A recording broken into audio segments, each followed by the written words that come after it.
begins as we shift into a new era. Here's what was, this is what's coming. Our world is never going back to 2019, so what will the new era look like? And most importantly, what is immediate that will affect the pocketbook and the outlook into next year so we can all get ready? Thank you for joining. I'm your host, David DuByne. Right along here with Ransom Godwin tonight. If we can get connected, Ransom, let me know when you can get back in. Wow, the world does spin. I'm sitting here 4 a.m. start time in Italy with the farmer protest now expanding to Romania, and it is the talk of the town along with the WEF clowns. I'm doing Dr. Seuss rhymes already. Excellent. But it does seem that they have wakened the Germans. And there's a saying, like, don't wake a sleeping tiger, and also don't wake sleeping Germans. As in, once you get that national thing behind you, you've awoken a monster. Now, Dutch farmers, very small country in comparison to Germany and France now throwing down.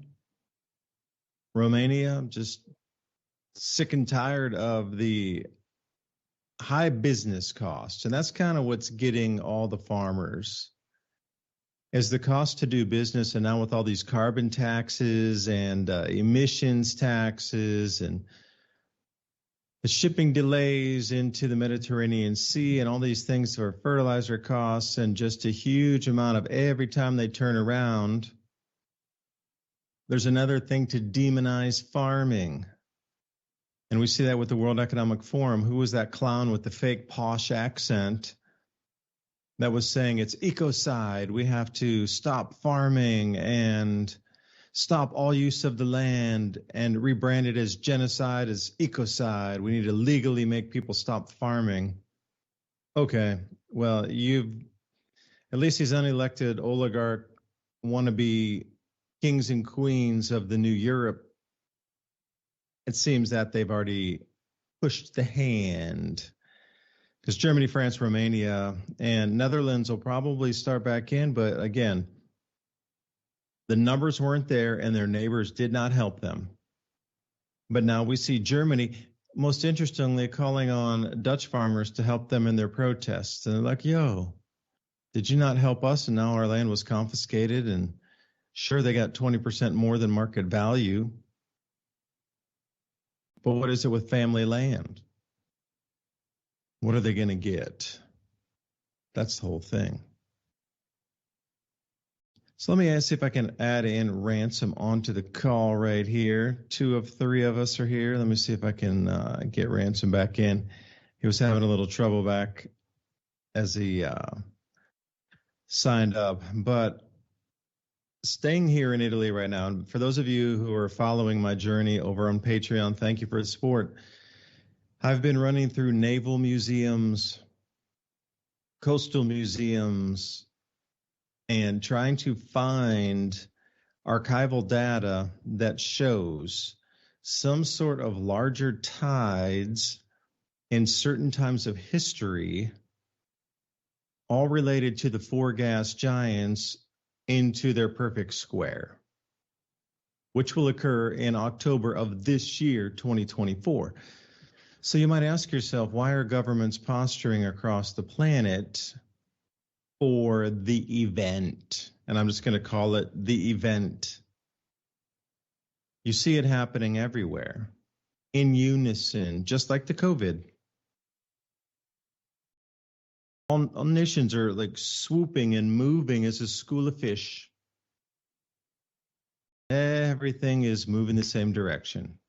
Continuity of government, pushing to make sure citizens are not able to take care of themselves. And now we see, Norway or Sweden, now asking their citizens to prepare to donate their vehicles and homes for the war effort. And I scratched my head and said, what? What do you mean war effort? I haven't heard anything about this. So what war effort are they talking about in advance warning their citizens? So let me pop on here with some extra large slides. And yes, it's Norway. It is. Norway Armed Forces will ask car owners, do you own a vehicle, a building, or a small vessel, as in a small ship? Then you may be asked to contribute to the national preparedness.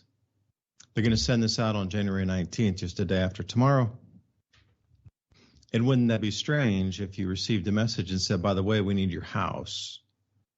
You need to vacate your home. And by the way, leave everything in it. You have a 24-hour period to get out of there.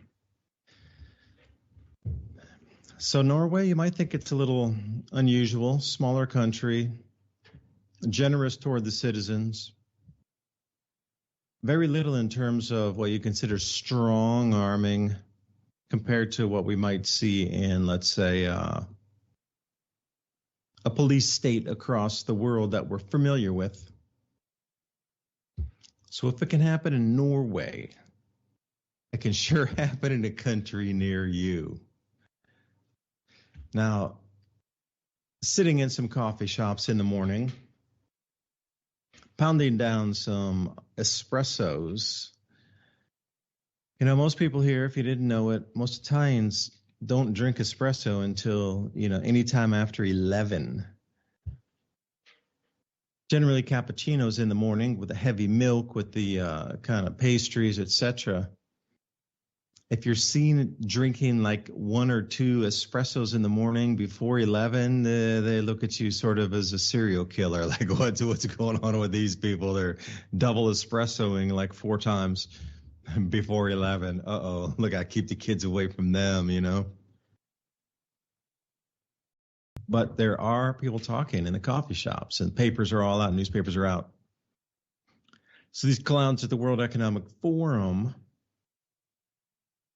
are trying to implement a huge amount of new policies, and Italians see through their scheme, for a better term. And it's a scam, a scheme. Like, they come right out and tell you, they use the words new world order, new global order. And they say, well, it's a transition of an era.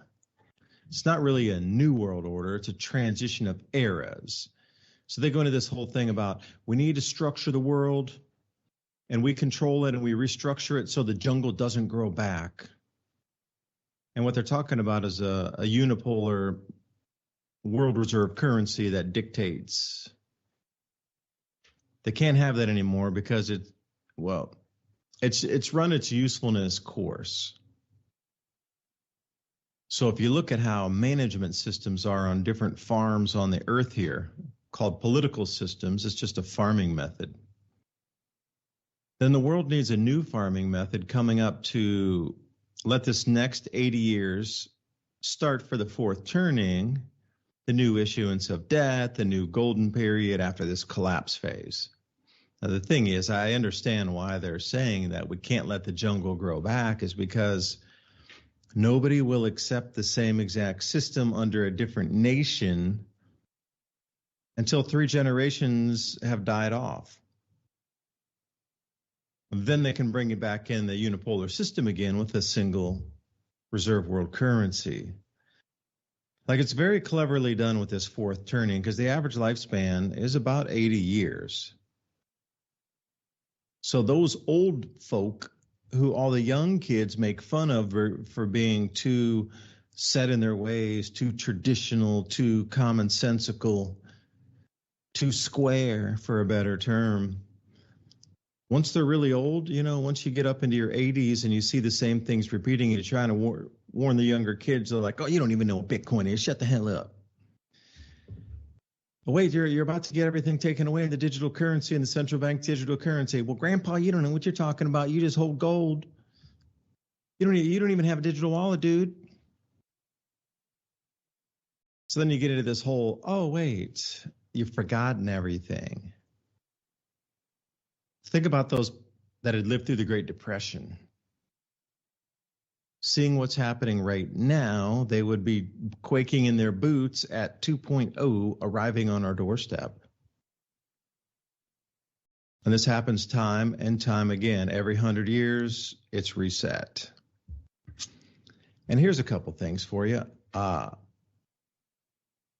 Verona, Italy. There is a Roman Colosseum downtown.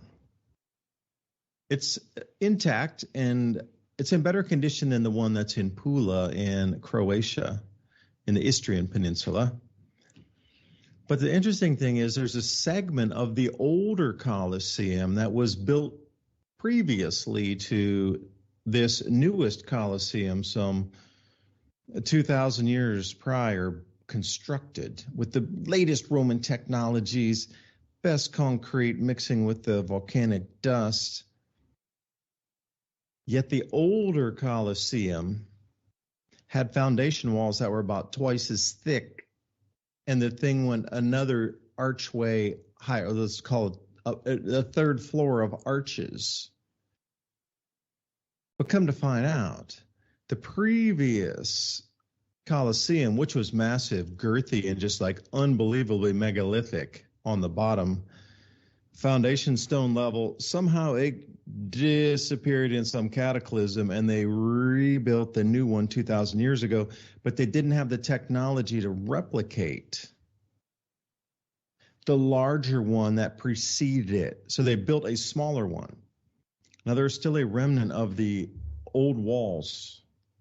Now somehow this remnant remained and they're very unsure. It's just like the stones were reused for rebuilding something, this or that or the other. And the story is always the same. It's like a copy, paste, copy, paste. It seems that everything that was antiquitech or large megalithic just somehow got chipped into small blocks and reused into the rest of the city, and barely anything remains of the previous society. So that is 2 resets ago. The one that was just so much larger than even the Roman, you had to think they had slaves, they had like unlimited manpower. Supposedly the best carvings and the best stone carvers in the world, the best concrete in the world, the pulleys and the different types of building techniques to, bring things up 100 feet into the air. Yet they were unable to replicate what was previously built. And that's kind of strange in itself. But that is the only thing that is consistent, that remains through Italy is, and we went down to Venice also because that's where the Maritime Museum was. And I'll tell you a little bit about this Maritime Museum. By far the nugget of all nuggets. If you're looking for ancient history information, the Maritime Museum is where you want to go, because that thing, man, was a dusty treasure trove of hasn't been touched since the 1980s. And some of those displays were done in the 40s, and they haven't changed since. Like, it's a very neglected museum, but I loved it because it was authentic and it was real with the naval history. And, a couple nuggets that I found in there. First,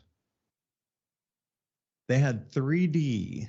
And when I say 3D, I literally mean somebody built like Lego block 3D kind of thing. But back in the 1940s or so, paper mache kind of thing, but they showed every single star fort that the Italians controlled from the late 1500s to the early 1600s.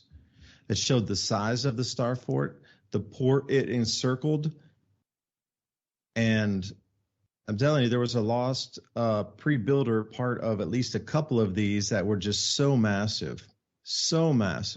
And they actually did oil paintings of some of the largest of these facilities. And I'm talking, they sculpted mountains away. Gigantic, huge 80-foot statues, 100-foot statues at the entrances of these things. Something that's so far out the possibility of, moving 5 billion bricks. 200 million facing stones, 30-foot deep walls, and multiple sets of them. Oh, wait, and then they moved in entire mountains out of the way for this. Like, what is being found, seen, And this Naval Museum was just mind-blowing in that section alone. And then they had the naval maps. Not only did the naval maps show Tartaria, but they had the flags of battles with the Tartarian flags in the naval battles on the ships from the 1400s, oil paintings. But they had these massive scenes of all these crazy naval battles from back in the 14, 15, 1600s over a couple hundred year span of time. But that very sharp-headed eagle / phoenix with the single wing poking up in the Tartarian flag is on the ships, as well as Tartaria's across all the maps in that naval museum. And the ports, well, they were larger than we think. And when I started to look at some of these same ports, I went back to Google Earth and I looked at it. Every single one of these ports, or the star forts in the original one, have been completely destructed, and a modern container ship port was put right in the same exact area, pretty much destroying the entire shape of, but keeping some of the canal systems going into. Now, I ended up going to one out near Venice. It was called, what was that one? Margherita Fort. And it was partially submerged. Half of it sunk underwater, and the other half was above water. So somehow there was a land subsidence event where this star fort sunk, literally like right in the middle, half of it sunk underwater. So the above ground water part now has some restaurants. It's quite, it's big enough to have restaurants, a little art gallery in there, a couple streets, and they have it's this place where you go feed cats, and like hundreds of cats. They're all huge, like the cat houses everywhere. And, it's a thing to bring your family. Let the kids play with the cats. You can go, have draft beer out and get some Italian food, walk around the Star Fort. And there's like thousands and thousands of birds around there. It's quite the nature reserve area too. But you know what? Not a single facing stone remains on the entire facility. It's all been removed. And 100% of it is just natural vegetation around where the facing stones would have been. But the walls were about 30 feet, a good 30 feet thick. But on the backside of every single, like Star Fort that you go to, there's always these facing stones going into the water. Now, the foundation stones are still there. Obviously, it has to be. But everything else has been stripped. I mean, stripped bare. There's not even a brick left there. Nothing on the facing stones on the outside. Even when they cut through a couple sections of the walls where they made some new roads, with a bridge so you can get in the center of it for like I said, going to a pub, a restaurant. There's like all these different restaurants in there and things now. There's no bricks even. It's all gone. It's been stripped, completely stripped. But it still has the canals and everything in there. So it was worth the day trip to go out there to see a completely stripped one. And seeing something that has fortified walls in Palmanova and Venice itself is just a ridiculous, like outrageously unbelievable, gorgeous place. But here's what gets me. They say that Venice, this city, I mean, you're talking like 6 times 4, about 2.5 miles long by a good 1.5 miles deep on one section, and then another mile wide here and a half mile. These are some massive, city islands. The story goes like this. Back in the 1400s and 1300s, they were running from marauders coming out of the mountains of Italy, and they got pushed to the shore. So instead of like building on a marshy area, they decided to go some 3 miles out into the open marsh, beyond that into deep water, and pound 75-foot or 50-foot deep, what you consider now telephone poles, sharpened all the way down through the mud layer till it reached the clay layer. And then what they did is after they put millions of these down, they had surface slabs that they slabbed stone over the entire millions of these poles, 2 layers deep. And then they put an outer facing layer so the sea wouldn't actually hit the lower layers. And then they built all of the what you know as Venice today on top of that. And I'm thinking that's impossible. No, don't believe it. Yeah, sure. When they're repairing some of the buildings, they do find these posts and poles, right? And they've turned to concrete apparently because they're in the sludge, they're in the mud. There's been no way for the wood to decompose. But I can't believe in my right mind in the 13 and 1400s that they're out there with something that's 50, even 30 feet long poles.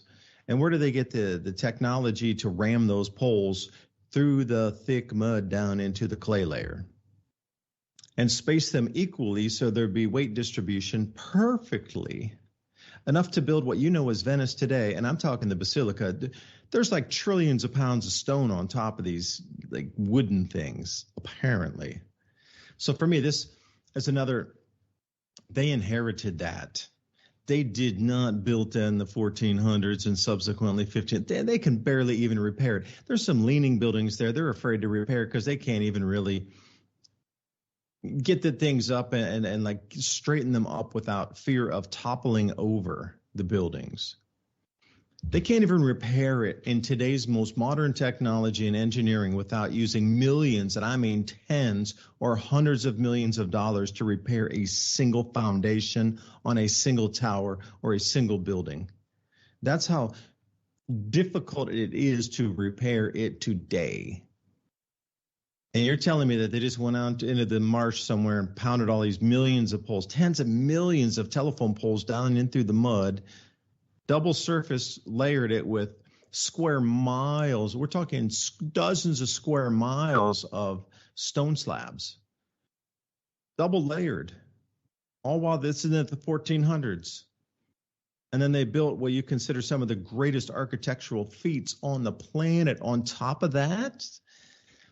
Now, I could see it with the same builders of the technology back in, Verona with the massive second Colosseum. And some of these lithographs and, these oil paintings, I mean, some of the, most of you know Game of Thrones.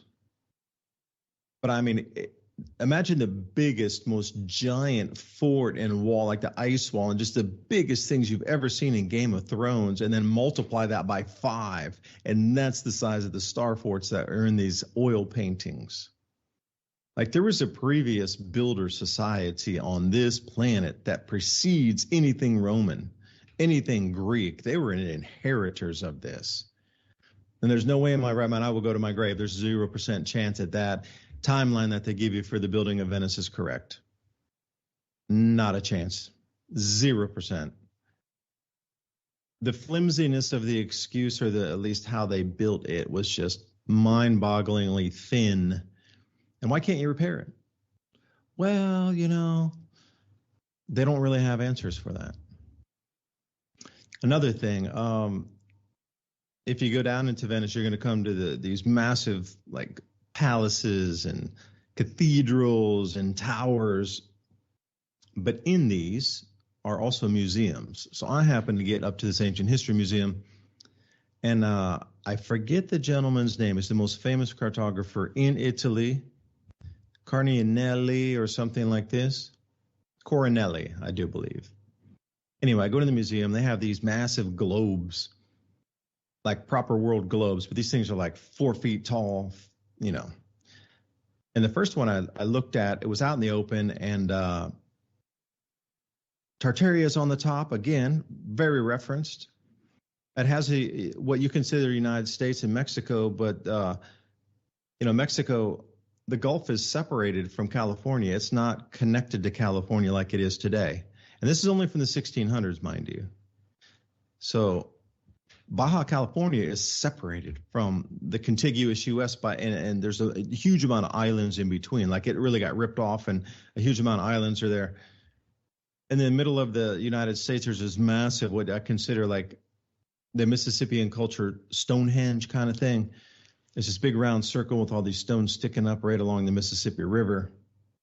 And it is the biggest thing in the United States on the map at that time. Now, another strange anomaly, when I first went in, I thought somebody had spilled water. I thought it was a water spot/leak that stained the South Pole, because it was only in one area. Like the whole South Pole was not there except for this one area, and I thought somebody water stained it or whatever.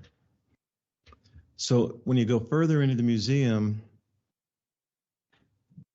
there's a climate controlled of the original globe. I mean, this thing is in total encapsulation in glass, humidity controlled. And I went back down to the South Pole, and sure enough, the same /watermark, which I thought it was the original piece of the Piri Reis map below South America.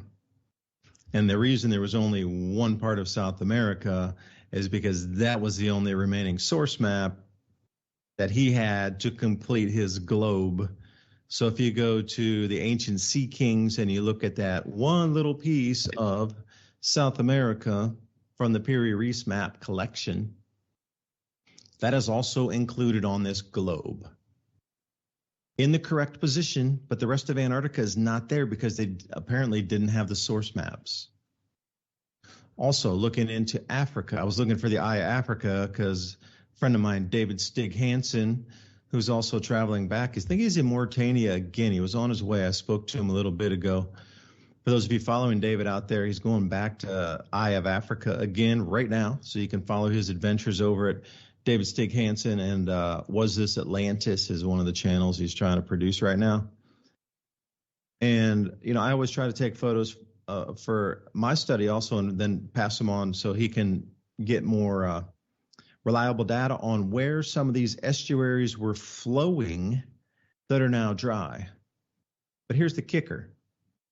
I'm looking at that same map from the 1600s, and they're showing African megalakes still full of water, rivers, estuaries going out to the, off the Canary Islands there, and just like, what are we missing?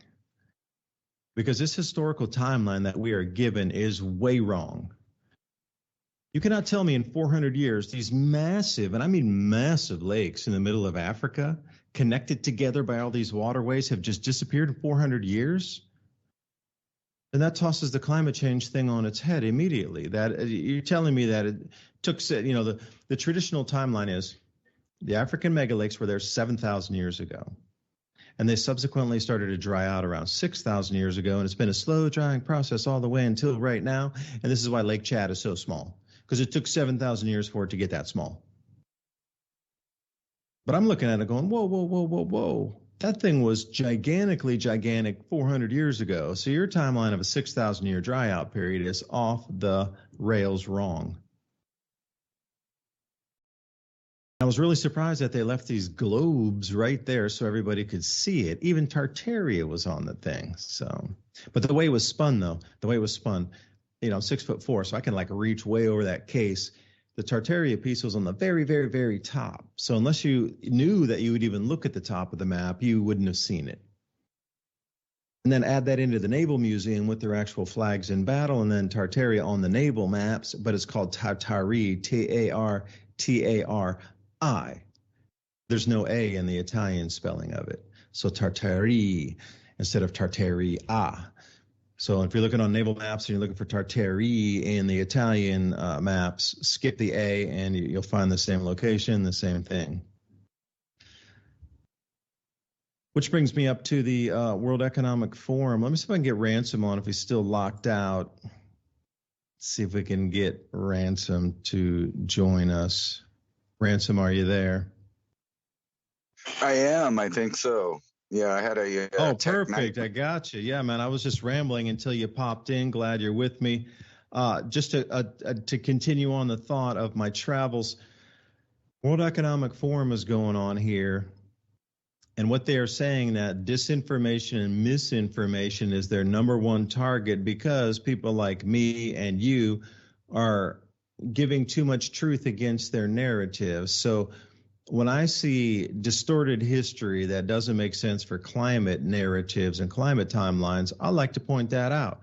But according to the WEF and their sessions, I'm a climate denier because I'm talking about the African megalakes on a different time frame. And also, the battery, I've been in my newest video I put up on Patreon, I was going into the Tesla charging stations not working, the battery technology being substandard for such cold temperatures, and anticipated cool temperatures moving forward in the grand solar minimum. So batteries in the winter are going to be a no-go for a lot of people. But again, that goes against the narrative, and they would be slamming me for this. So they're talking about censorship being the number one priority for this year is to stop people from giving alternative narratives. And I don't know what you're hearing over there about the WEF, but it's front and center right here in Europe right now.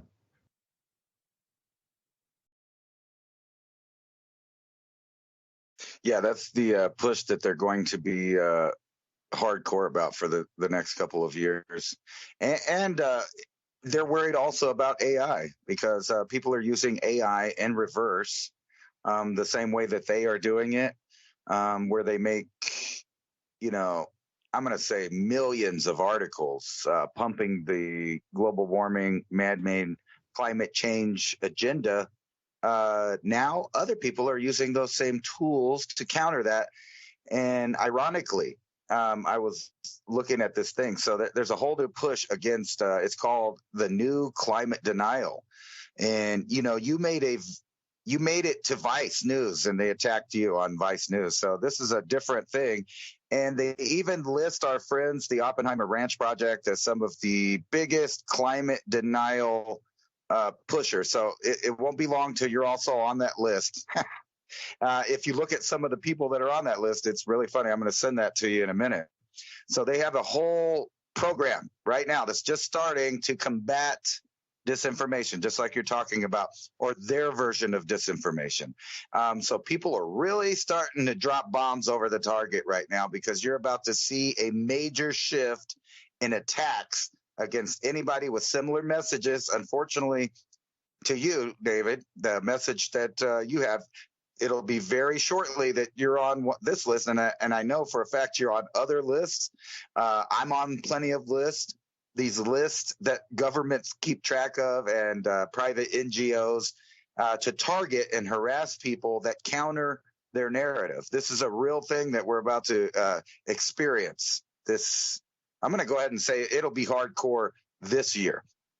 Let me send you the link to this thing because it's just out there. So while you're going around, studying information from the past that's already been changed, one has to keep in mind that every little dispute that's ever happened through history, only the winner of that dispute, war, or cultural movement gets to write the history. And every so often, they rewrite history. And that's what's happening right now. The destruction of history and the rewriting of history. And I think I know why. And it's kind of the whole picture's all coming together to me personally from the business end. I've been paying attention to you and a lot of, information that you've shown about the movement of populations and then the areas that they left being potential for a lot of investment and movement in the economic, world where they're going to move industry, they're going to move populations of a different kind, the ones with more money, into some of those areas. And we're starting to see that happen and roll out. So it's getting kind of scary because they have a big plan. And that plan is coming together right now. Now, it's hard to see all the moving parts. I sent you that new video from TrueStream Media. And they hit on all of the points that I've been talking about for years now about the overpopulation myth, the reduction in populations, fertility, and also just the amount of children having with no other problems. So every country in the Western world, including most Asian countries, are now starting to have a plummeting population. And the population that they have is increasingly elderly. So there's going to be a pivotal moment in the not too distant future that I think that they're trying to cover up. And they do a good point on that documentary of pointing out that the same places that are receiving the most massive population change or how do I put it? The people that are allowing the most people in are the same countries that are having problems reproducing on their own. So much so that they have a number that's between 2025, I believe, is when the reduction starts. So that's basically this year and next year, to 2100, where human beings around the world will be hitting, I don't want to say an extinction point, but a massive reduction in population as a necessarily. And this has happened. You can blame it on what you want. You can blame it on the increase of new cancers. You can blame it on whatever you want. Take a pick. There's plenty of things out there to, if you're with the climate change people, then this is going right up your playbook, because they'll be okay with the idea and the news that's about to come over the next decade about dramatically reducing populations, and the fact that even America, usually thought of as not part of this, has now hit the point where we had more migrants this year than the amount of births. So we're already hitting the point, just like Italy and so many other nations, including Taiwan, China, Japan. So it's not just Western world, it's also a big portion of the dominant countries in the Eastern world as well. Or in other words, the ones that are first world or close to first world countries are the people that are having the most problems reproducing their population. And what this means is at some point, it doesn't matter how many people they bring in to fill the jobs for the necessity, that the number of people that drain the system will outnumber the people that produce. And this is by design. And I feel like, all of these plots and plans by the elite are coming together.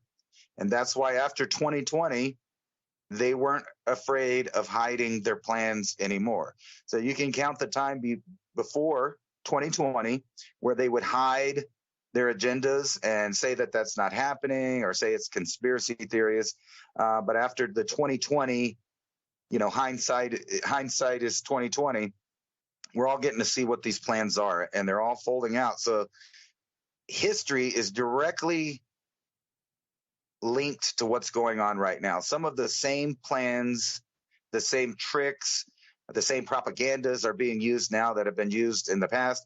The weirdest part of it, I think, though, is I think this plan started almost 100 years ago, and it's not going to come to fruition until about 2100, where the Earth that you know now will look nothing like the Earth that will be then. There will be very small populations and a very small elite governance organization that keeps everybody where they are and controls everything from the top down. And I think that's why they're going ahead and letting us know about the technologies we have to create waves of people without parents. And I think in the not too distant future, they're going to be using these technologies and saying that they have to use them because of the problems that they created, which are happening right now. Infertility, low birth rates, massive migrations, collapsing economies. Because remember, the smaller the population gets and the more elderly the remaining population gets, there's no one to produce goods, there's no one to buy goods, and that will be the peak of the capitalist society if they don't allow populations to naturally grow in each country. And we're getting right into that. And all of these things tie together. All of the, economic visions of people tapping, aqueducts and aquifers, and the possibility of weather changing permanently could be like, if you look at all of it, I know I'm trying to Swiss cheese it all together here, but they already know what's going to happen. And what we're watching is a delayed reaction by the public just catching on to the overall plan. And people always think, hey, you predicted this and you predicted this, and it didn't all happen tomorrow. And I repeatedly say these programs are incremental. They're designed for you not to be able to fight it, because we're designed to face a threat right now in front of us. And that's what human beings are best at. So whenever these plans take hundreds of years to happen, they catch generations off guard because they didn't know it was coming. And we're right at that pivotal point where billions of people are going to wake up and realize that they've been had, and they're way behind on the curve of realizing what's going on. Yeah, I'd love for you to send me that article so I could take a look. Diamond on the bad list. Ben Davidson has to be as well. Douglas Vogt, many of you know, who had been talking about the need for different types of blast doors and certain thicknesses. I was an advisor to the government about this event that's inbound. The first bit of it shall hit this year. It'll be a taste of what's to come in 2030, 2031, and then from there, then the biggest event of 2046, apparently a micronova. That's the reason a lot of things are happening. But please remember, join us with the Revolution Radio family right here. If you've been listening to Rant and myself talk, remember Revolution Radio is founded 2011, alternative internet talk radio venue for voices and opinions finding solution just like ours. But it costs money to continue with the production costs. By helping out, you can help us bring the shows to life that will spur the solutions that we need to take action, as well as there's archives there that you can access. So consider a donation, Patreon, direct payment, cryptocurrency, write them a check, donor box. Because with everything happening in the U.S. currently, the donations to Revolution Radio are down. So we can see this trend of people holding on to their pennies and their dollars a little more than they used to be, more free spending. So I consider this worth my time to spend 2 hours of my time per week, plus all the research I do to get ready for the shows and in the video channel and the podcast and everything. I think it's a worthwhile venue to keep on air because, you know, these solutions, these things that are changing right now, they're trying to take us back to serfdom. And these images and the oils and the oil paintings and the tapestries and these things, you know, they have the Modern Arts Museum, yay, but you can go back into a lot of older paintings that depict what serfdom was like. And it looks none too good to me. It really doesn't. It looks cold. It looks bleak. It looks malnourished. It looks unhealthy.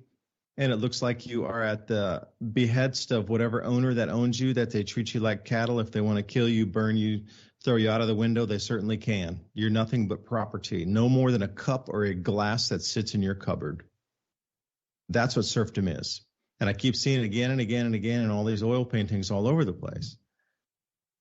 You know, they're not really sleeping with the pigs in the back, but they're the ones that are tattered clothing serving their servant masters.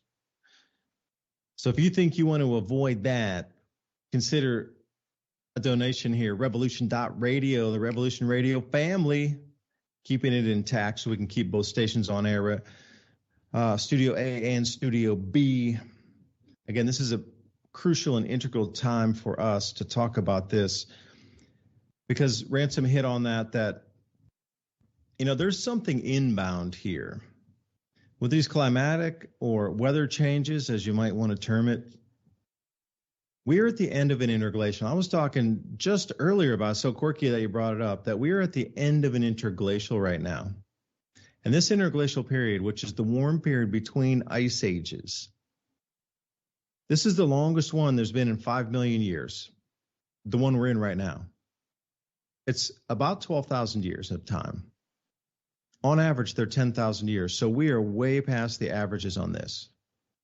And for those of you who are unaware, most of the time on Earth, we are in an ice age. There's only 10% of the time on our planet that we are in a warm time like now. The rest of the time of Earth's history is ice ages. 10,000 years of warmth, ice age. 10,000 years of warmth, ice age. And for them to come and say, you're changing the planet, you're doing this, you're doing that. Okay, we are descending into a cooling period that's going to step off eventually and continue on into the ice age. Will it happen tomorrow? No. But this grand solar minimum onsetting as solar cycle 25 comes to an end, which is within 3 years of now or sooner, steps into a cooling period that we haven't seen in 400 years.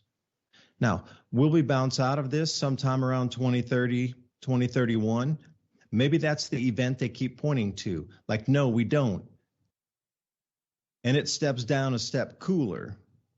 Maybe that's the event that they're really getting ready for. Now, Douglas Vogt, who, like I said, has passed away. A lot of you might know Douglas's work, the Diehold Foundation. He put out an enormous amount of videos, wrote some books. But his whole thing was about mapping the pole shifts, mapping the electromagnetic excursions, mapping where magnetism shifted, bent, morphed on our planet over the last several million years, especially this last couple 100,000, into the different excursion that occurred every 12,000 years. And he was giving plans and designs to the U.S. government for continuity of government on these massive, and I mean massive, like blast doors that are like 25 feet thick. And then at the end of it, he's like, you guys are on the wrong facing side of the mountain, plus your hinges are too small. And he started to come out with a lot more information, and then suddenly he died of a heart attack just as he was releasing the last two videos explaining where these locations were and how the governments are in a panic to get prepared at the moment beyond what they were before. So something has tripped the wire for them in terms of preparedness off the hook. Now, what do you need to prepare for a government? Well, you need unlimited amounts of money. And we saw that in 2019 when the repo market, which is the overnight borrowing market between banks, because they had to go to our federal government, the lender of last resort, because no bank trusted either bank enough that they would get repaid on an overnight loan, that they even said to other banks, no, we will not loan to you even overnight. But they need this money overseas. You know, we're not talking a U.S. bank to a U.S. bank. We would be talking somewhere in Asia that needed overnight, $100 billion overnight, and then, yeah, we'll repay you in the morning. Well, they're like, nope, we don't believe you. So anyway, all these American banks were stuck needing liquidity to lend out. And apparently, I thought it was around 700 or 800 billion per evening that was being used and swapped in and out every single night by American banks using the Federal Reserve. But it was 1.4 trillion was the ultimate largest number during that crisis in 2019 in November. Is when it reached that.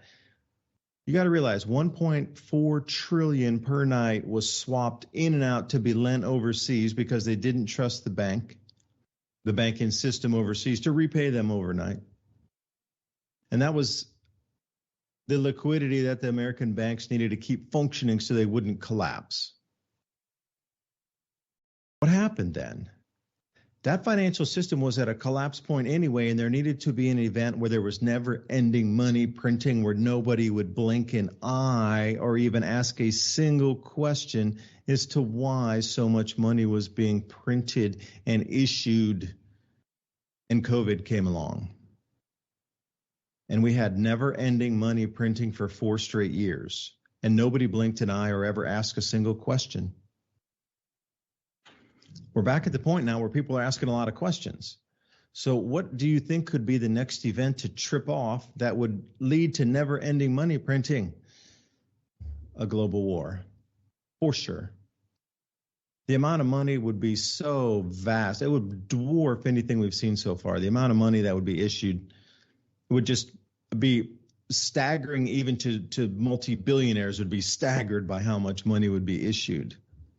But if you're a government and you're trying to get ready for some cataclysm to come in to make sure you stay in power after the event, then you would need unlimited money to do your last minute preparations at any cost.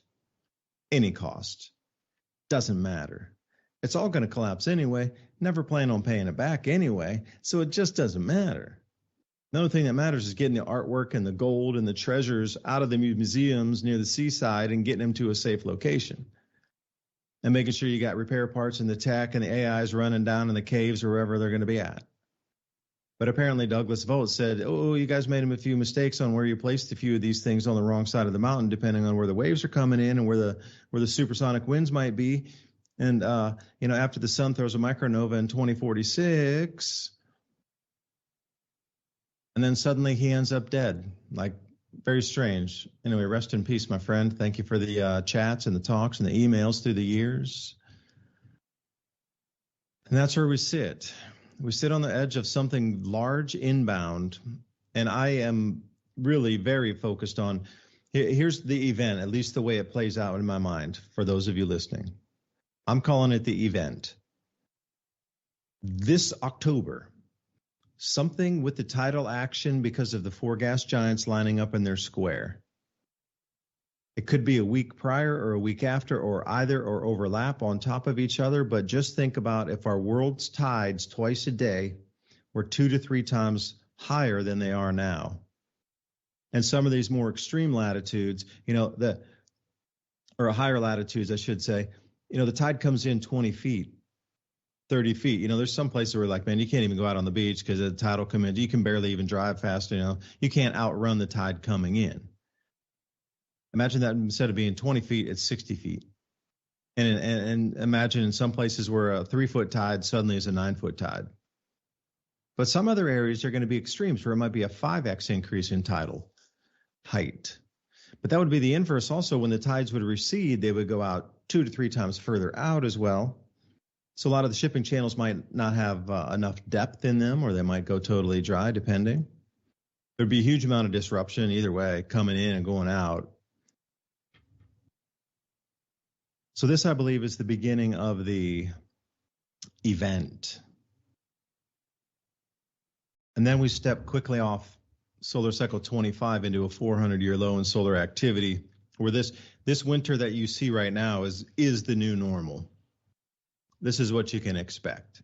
Because how quirky is it that predicting grand solar minimum, incredible cold in the winter times, and we had the year before last and this year, all-time record cold broken just a year apart from each other. This is your new normal for the winters. Now, we just barely kept it together with the grids, all-time natural gas consumption in Canada during this time in Alberta, but now they want to slash that natural gas and put up windmills and solar panels to try to, balance some of that power load. But we are at the very cusp of what we can do as a civilization to keep the power on. And they want to continue to cut reliable sources of power, like natural gas. So I don't know, Ransom, it seems that serfdom returns to us, and there's a lot of messaging out there that something big's inbound, and all this is pretty much nothing more than a distraction.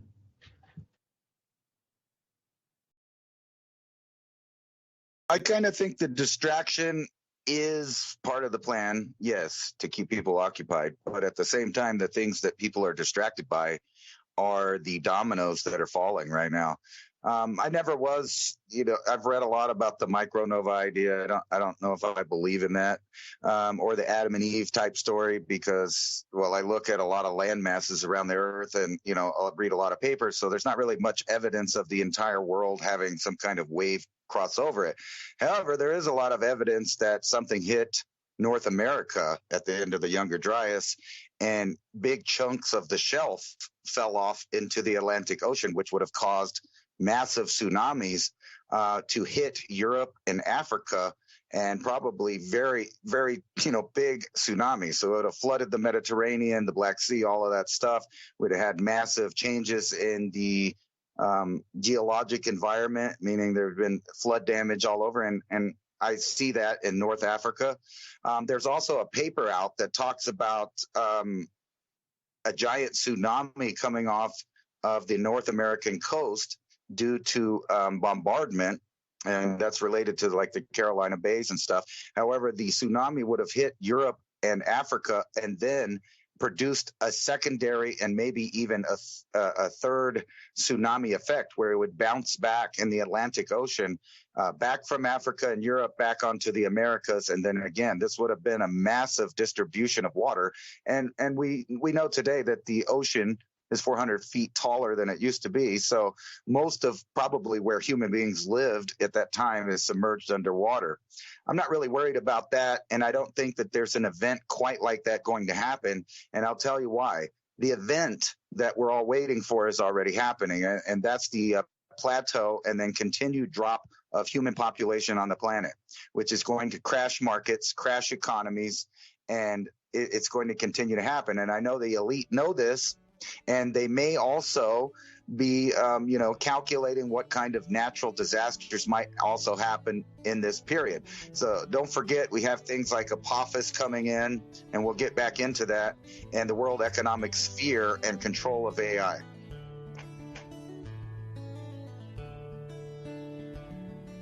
We'll be right back after the break. David DuByne right here with Ransom Godwin, taking it through the second hour. Apophis and the World Economic Forum. In the same sentence, you know it's going to be an interesting hour. Come on back.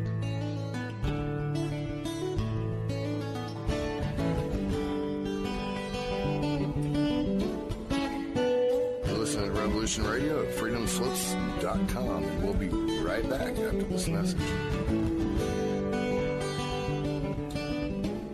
In the ancient world, gold was magical. Gold was a manifestation of the sacred, and objects fashioned from it were a means of connecting with a supernatural world. Far from passive deposits of wealth, gold was sacred. It was greatly prized in cult. Objects made of gold were active agents in an ongoing engagement with powerful forces. The Inca used gold to make ritual objects, combinations of gold and silver and gold and copper, called tumbaga. Wearing gold jewelry was a sign of a person's wealth and power. For the Inca, gold was also the blood of Viracocha, their sun god. For the Mayan people and many others in ancient America, gold was part of a complex symbolic system. Gold is mentioned in Greek mythology for examples as varied as King Midas, the golden fleece stolen by Jason, who possessed the power of resurrection, through to the golden apples of Hesperides. The golden apples were guarded by the 100-headed dragon Ladon.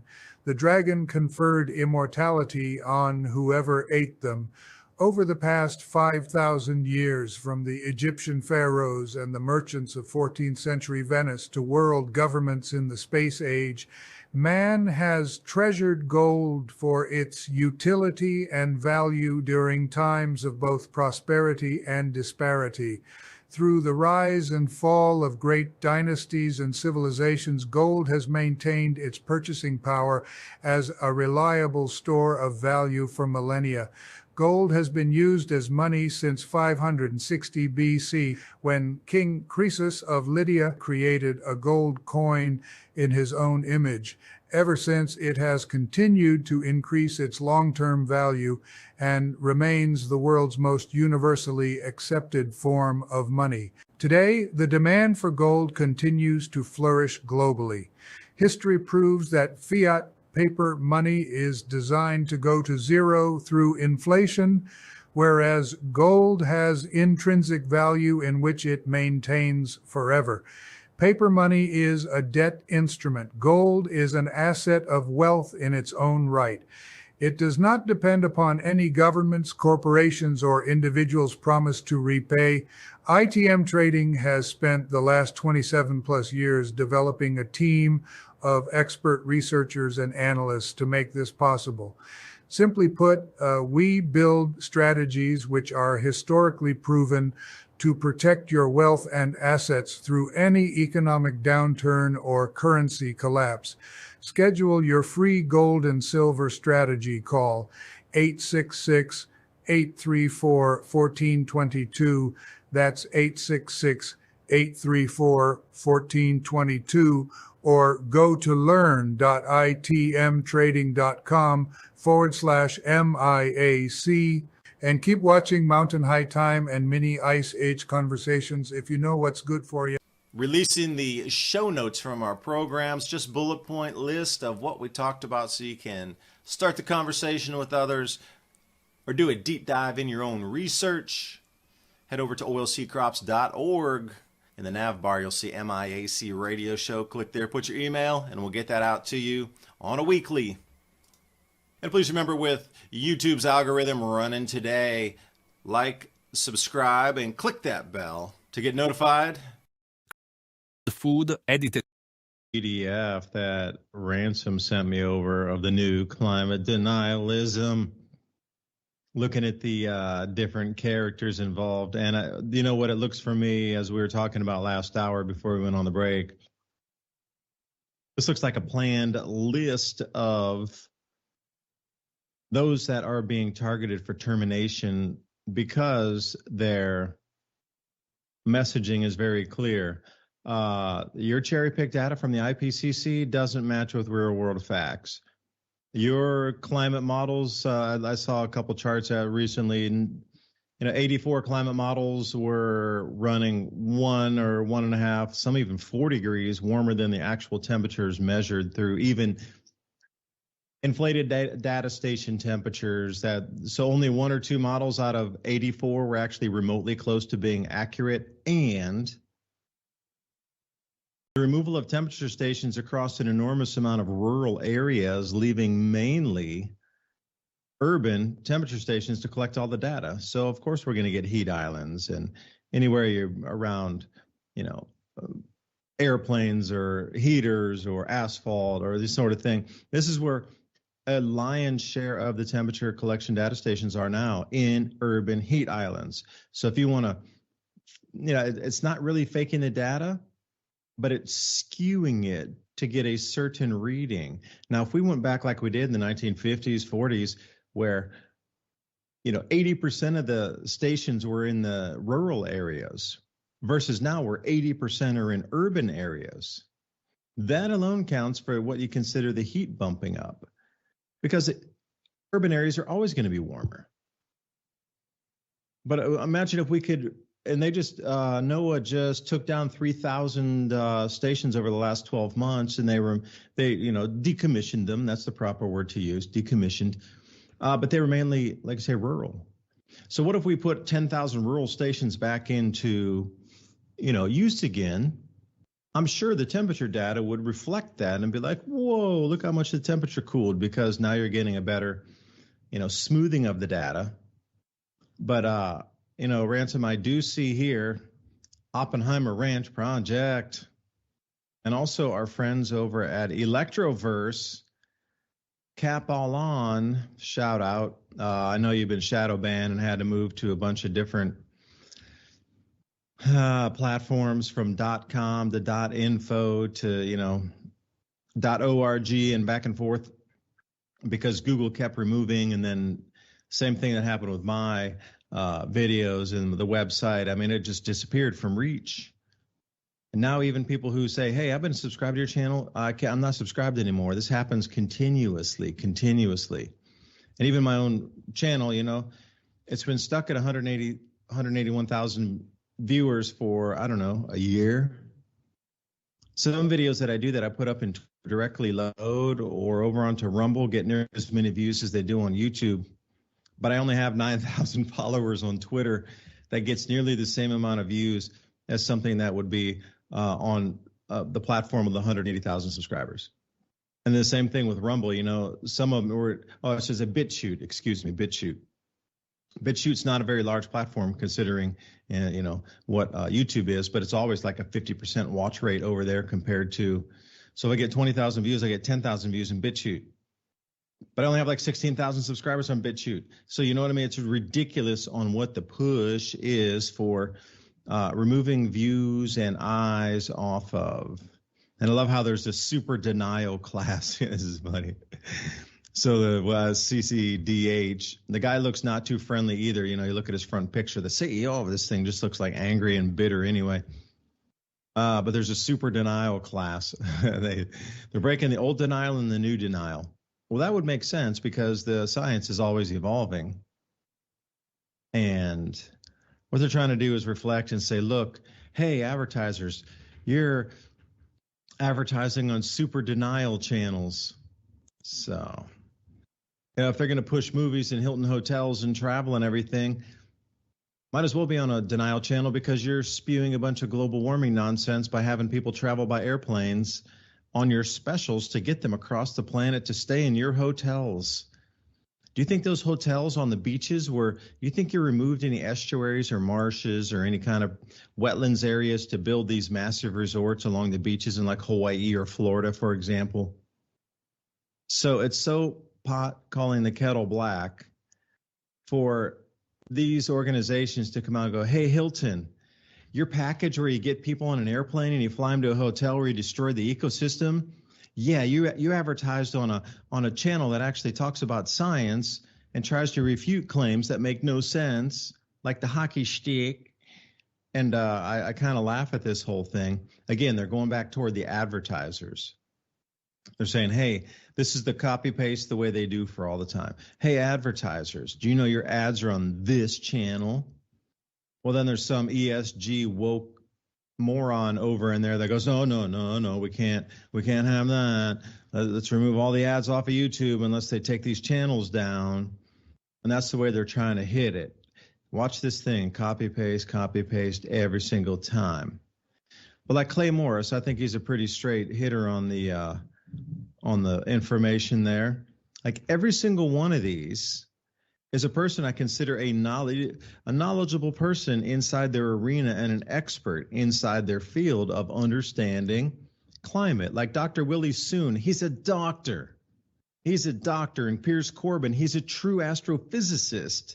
So I'm sure going to listen to them before I listen to some, a half indoctrinated professor that can only get funding by regurgitating the global warming narrative. Like you're actually claiming that Dr. Piers Corbin is a climate denier. Like this guy's a real astrophysicist. See, this is where I don't get it. They start getting into the Heartland Institute. Okay, they're really deep into the methane emissions, and I know a couple of the scientists that sit inside that on the dairy industry also.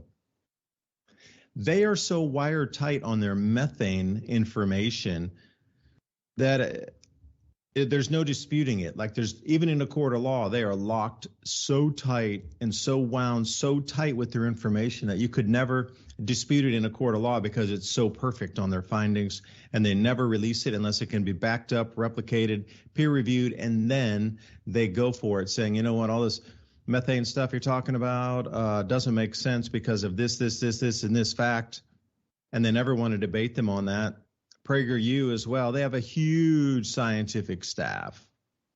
Alex Epstein, of course, dude's been at it for decades now. And look at this, Anthony Watts. He runs the channel Watts Up with that, coming on the operator of a climate denial blog.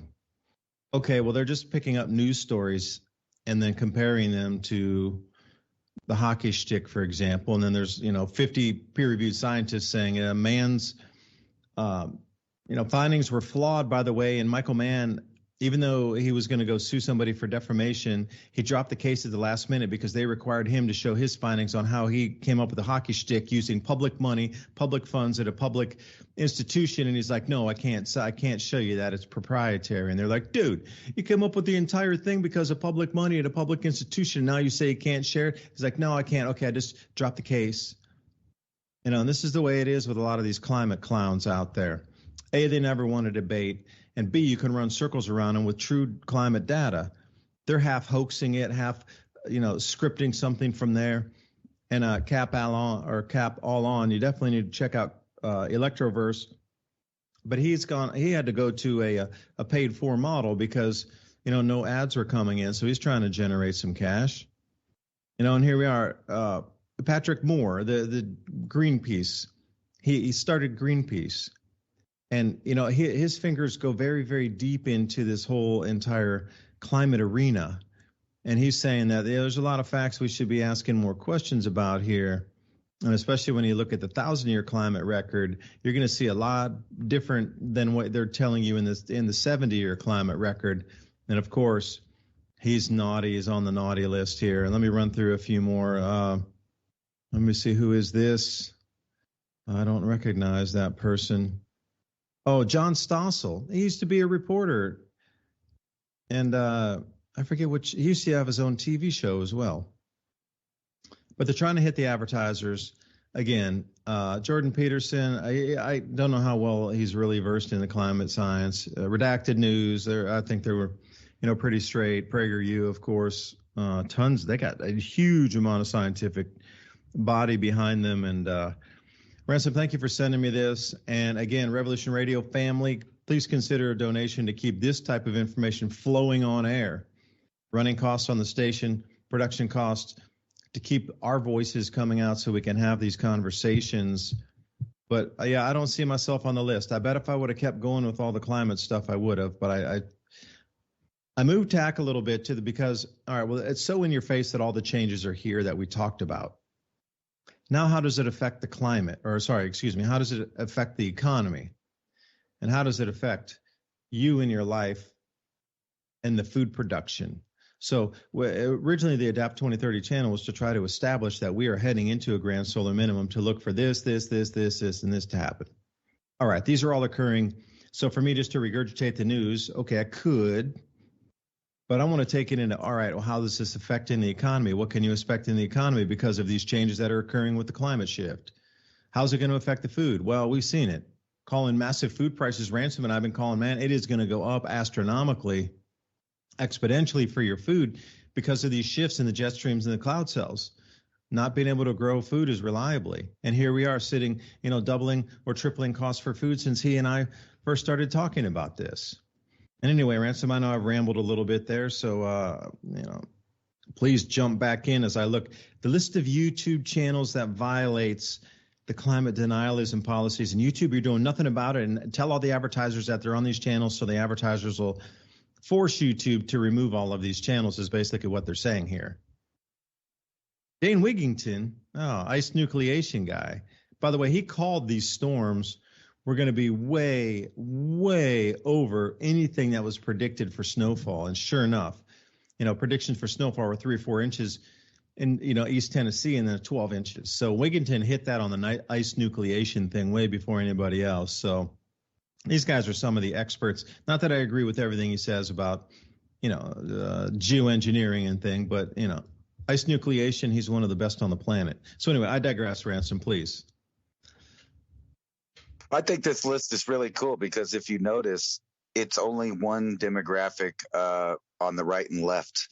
Not all of them. Some of them are actually kind of, you mentioned the founder of Greenpeace. I actually met him at the Heritage, I think it was Heartland, right? The Heartland Foundation.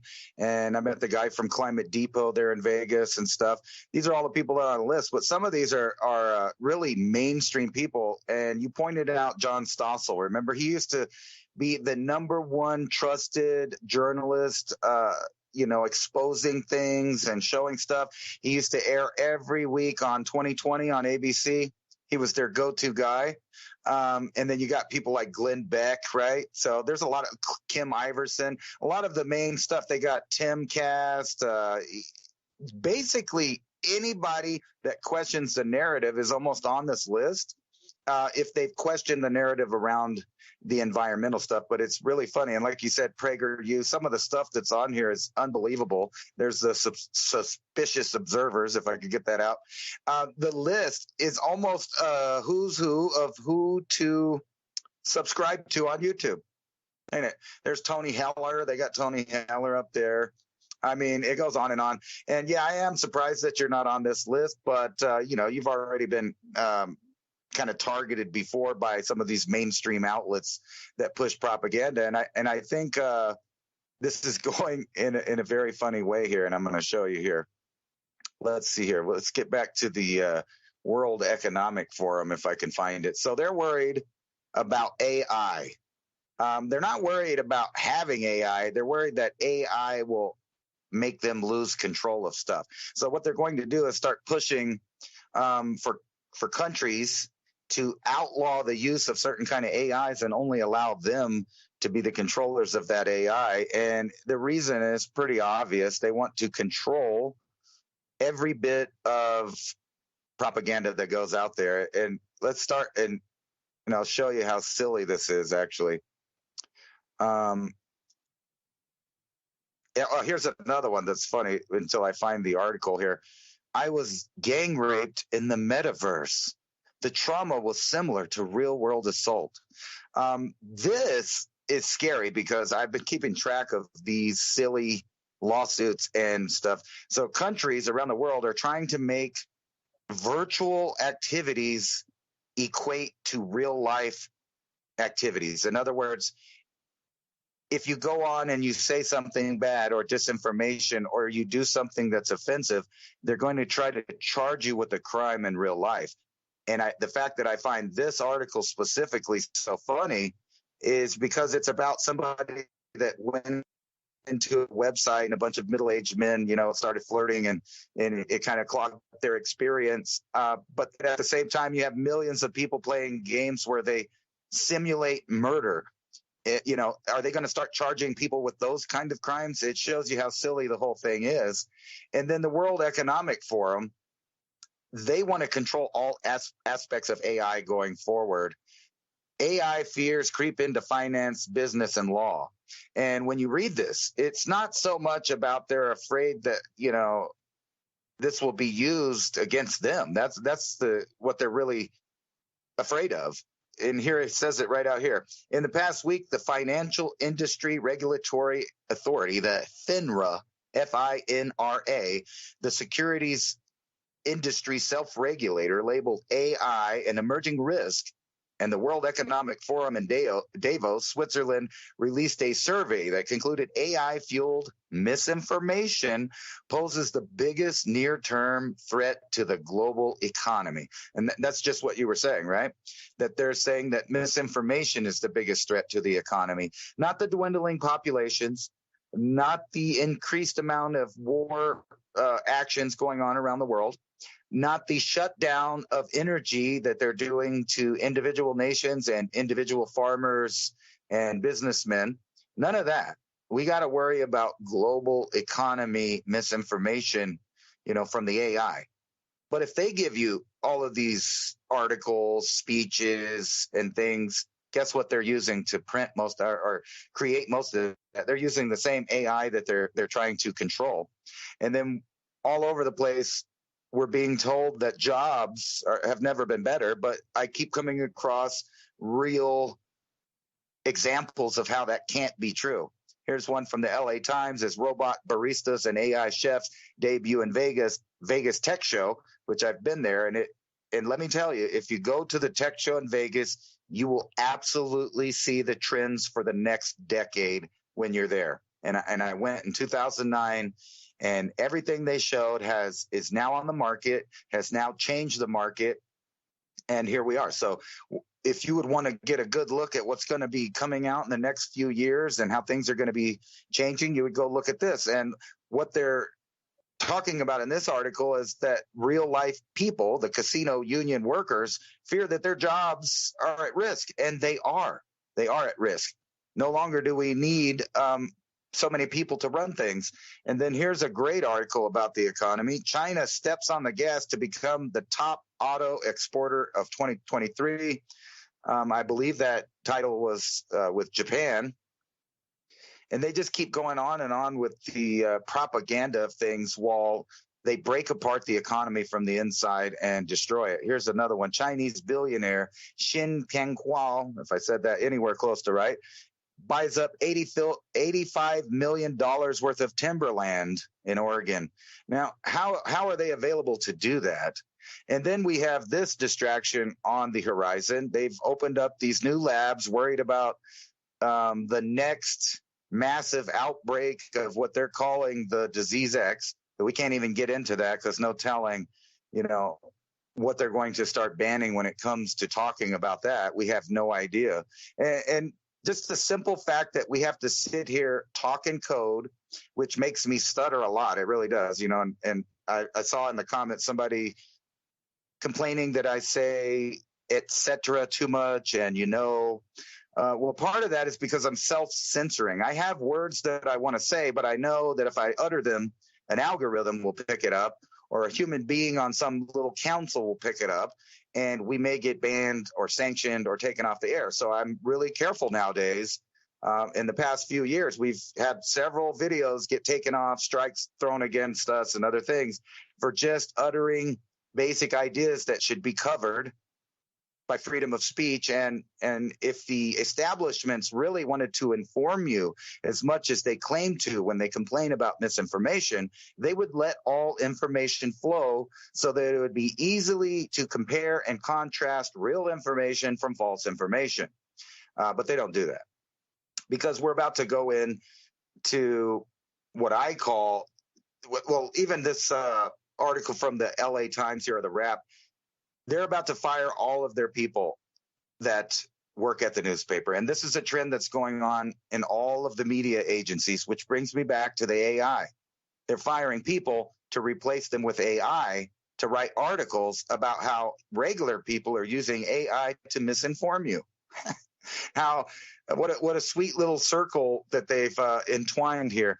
And I think what's really going on all around the world right now is they know this population event is going to happen. So they have to get controls on everything, because economies are necessarily going to collapse. And indeed, they also have plans to help collapse it. So what they're doing basically is they know that capitalism has been pushed by crony capitalism so far that it's on the edge of collapse. And what they want to do is push it right over the edge. And they know that they can do that by collapsing economies through war, through restrictions, and then the overall population reduction that's going to dominate the next half century. And I have a feeling that, when 2029 rolls around, and I brought this up before, Apophis is the most likely candidate to be a possible collision with Earth that would cause massive problems to Earth environmentally and as far as a species. It's not supposed to hit. However, it will be closer to the Earth than the moon.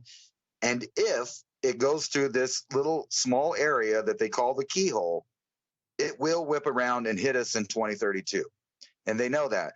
But regardless if it hits or not, it will be one of those impending emergencies that they can scare the public to death with and get an endless amount of finances over to them so that they can protect you from an outside threat. Let's face it, this climate threat, it's done.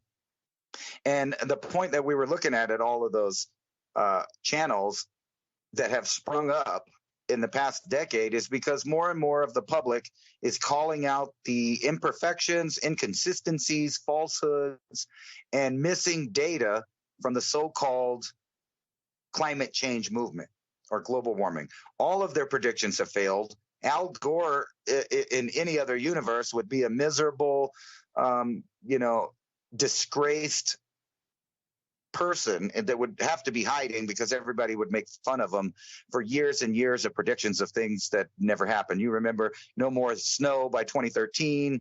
All the beaches were going to be gone due to global rise of the ocean, and the ice caps were never going to have ice again. And that's why they're having to do this climate deniers. The old argument and the new argument is because they had to come up with a new argument to go against all of the data that's coming out. The fact that the poles are actually increasing in ice now, that the temperature is going down, and the fact that they used falsities where they started right after a major cold period ended to start recording the temperatures so that they could say they were continually rising. They don't point out that they didn't even have these sensors around the globe in the 80s when they started really marking down these temperatures. More than, almost, I'm going to say 90% of the globe didn't have sensors or recording devices to tell you what the temperature was, but yet they act like they have an overall temperature data set that encompassed the whole world, when that's a complete falsity. It's a lie. They have so much missing data. They're all theories. The theories are being debunked, and they're in a panic mode. So what they're going to have to do is replace all of that propaganda on television with some new threat, some new worry. And what that's going to be is war and economic chaos, because that's what we're entering into. And they know that every nation in the Western world is having real trouble with this population thing. It's not just that they're not creating babies. It's also the disappearance of their inherited wealth, so that the children that are born won't be able to afford to live in their own country. that they came from. And then they have all of the medical problems that we don't want to talk about. Why? Why is cancer skyrocketing? Why is life expectancy dropping? Why is infertility happening? Why are people continually sterilized in some of these countries? In India, all the way up into the 90s, they were finding excuses to sterilize people. And I pointed out that documentary that Truth Stream Media just basically came out with, I think it was today. And they do a great job of kind of putting all the points that I've been talking about for years all together in one thing. And not only that, they show that a lot of these countries have already been working on this problem because they know it's coming. So one of the patches that they thought that they would do was invite millions of people into their country. That's not working out culturally. And it's not going to work out as far as they want it to. They were thinking that they were going to bring in enough people to produce the right amount of GPD until their populations recovered. And that's not going to happen. And we can see from the data that all the populations worldwide are declining. So when you're hearing people talking about the world so overpopulated and all of these people are causing climate change, you shouldn't even worry about that because the mass number of the people are going to die off, and including in China specifically. They ran with the policy for years and years and years, and then they reversed that policy. But for some reason, the population didn't just jump on it and start having a bunch of kids. So they are about to be surpassed by India as the most populous country in the world. And I'm saying that in the I'm going to say 2040, it'll be abundantly clear that we're on a dying planet as far as civilization. And all of these families, institutions, NGOs, multi-billionaires are all going to hide off in their little areas while their children wait it out. And they will come out as the masters of the next world, the controllers. Just like every era of transformation that we've ever had, empires collapse, but yet the powers that be seem to come through and raise up a different flag or call themselves a different organization. Like a good example of that is how the Roman Empire converted to the Vatican, but continued to conquer nations in Europe until all of Europe became Christian nations. Now that all of the world has been colonized by empire, now the empires are necessarily going to have to eat themselves, and only one can come out at the end, and that's the world government that they plan.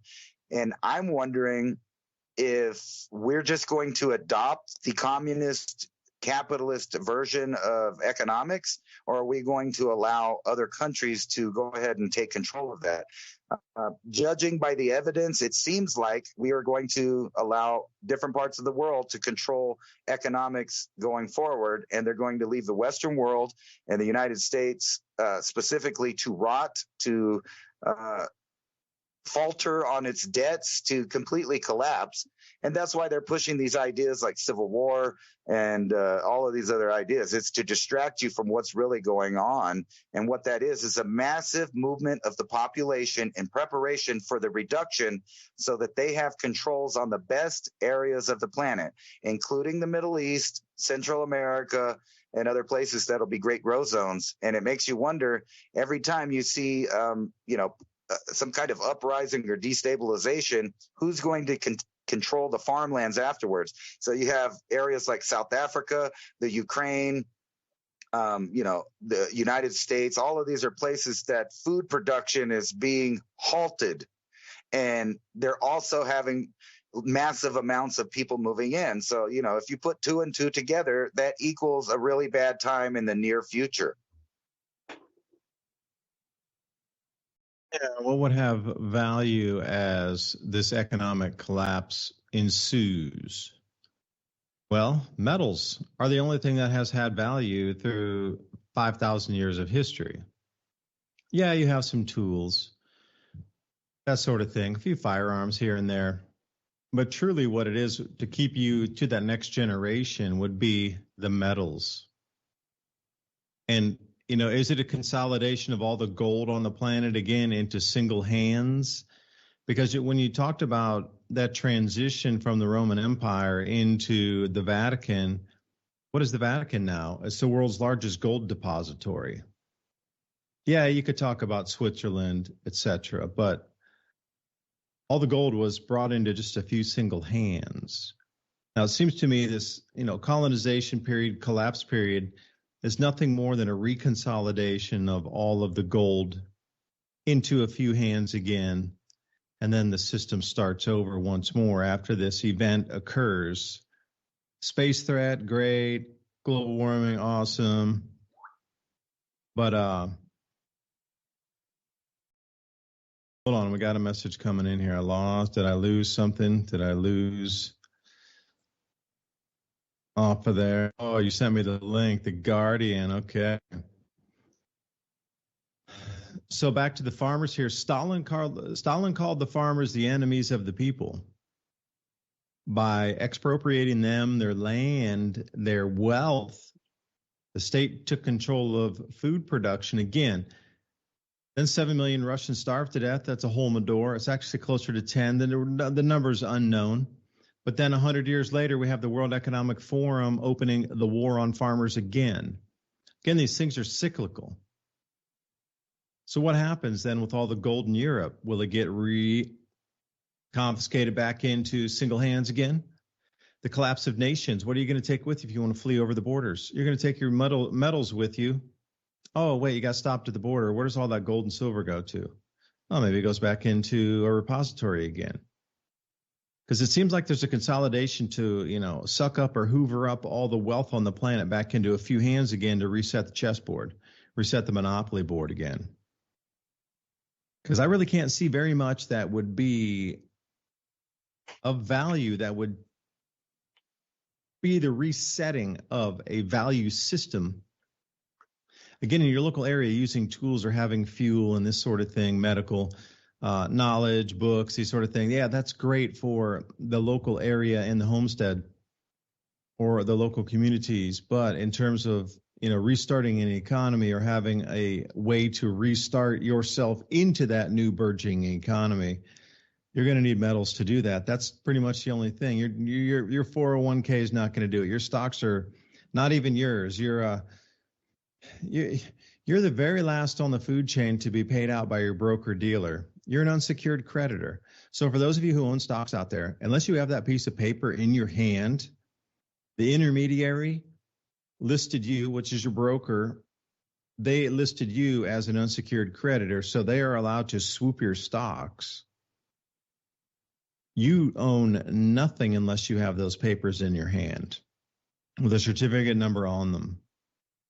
Like the Great Taking, which we talked about, a couple of weeks ago. You don't own the money in the bank. You put it in as an unsecured creditor and to deposit that money into your financial institution. After 2008 Dodd-Frank and all these other laws that were rushed through, your money, once you deposit it into the bank, it legally belongs to the bank. They own it. They can choose to give it back to you, or they can choose not to.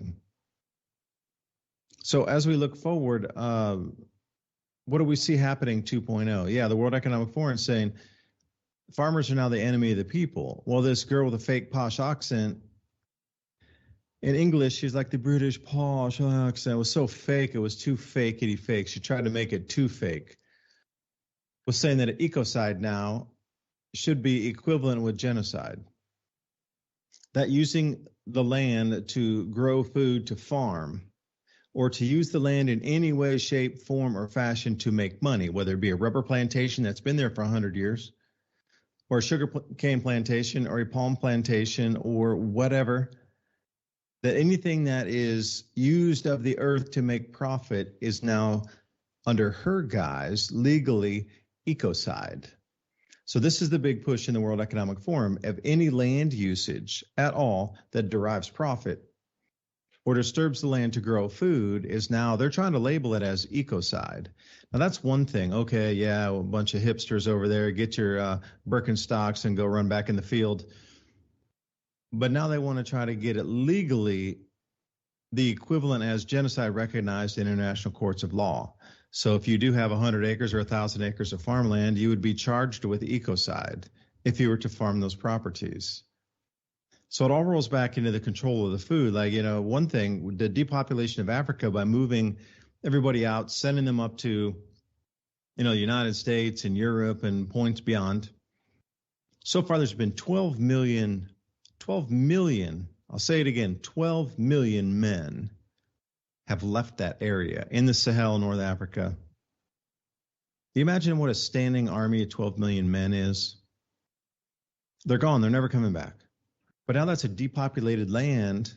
And from many years ago, the plans that I had seen and read about was to turn the North Africa and Sahel, as the climate had changed, into a wetter area there, with the North African monsoon shifting, as well as the Aden, the Gulf of Aden, that sort of area there. The shift in the Indian Ocean was bringing more monsoonal rains into Oman and Yemen, refilling the new Renaissance Dam in Ethiopia.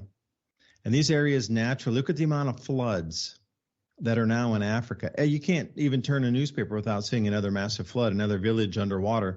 Well, that's because they were following the mega lakes as they were drying out.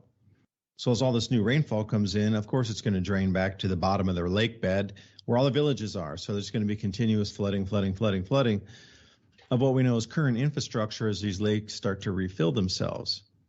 Well, the whole point of them doing the cryptocurrency and a stable coin in North Africa and across the world was to try to get workers to go to Africa, all around Africa, with ECOWAS, to get the African Union to send workers there that could be paid in a stable coin that would be convertible in any African nation or globally. If you decided to leave Africa and go elsewhere, you could still use that same stable coin that you worked for in setting up a new grow zone across the Sahel and in North Africa.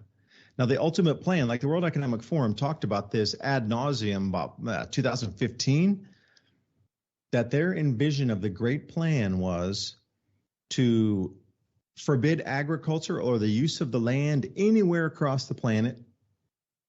And they were going to set up a specific area for growing food. And this area that would be controlled by, obviously, the same mega corporations, banking, finance. There would be one area on the planet, North Africa and the Sahel, that has, 13.5 million square kilometers of growing area. To put that in perspective, Canada and the United States is 10 million.